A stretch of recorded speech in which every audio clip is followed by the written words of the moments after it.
To integrate Shopify with your Wix website, first go to Zapier and log into your account, or create one if you don't have it yet. Once you're logged in, click Create Zap to start a new automation. For the trigger step, select Wix as the app. Then, for the trigger event, choose e-commerce or the event that matches what you want to automate.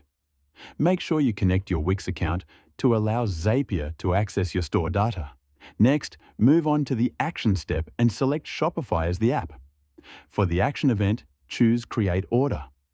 You will also need to connect your Shopify account so Zapier can create orders in your Shopify store automatically whenever the trigger event happens on Wix. After setting up both the trigger and action, test your Zap to make sure everything is working correctly. Once confirmed, turn on your Zap, and your Wix and Shopify stores will now be automatically synced through Zapier. And there you have it. Your Shopify integration with Wix is complete. If you found this video helpful, don't forget to like, subscribe, and thank you for watching.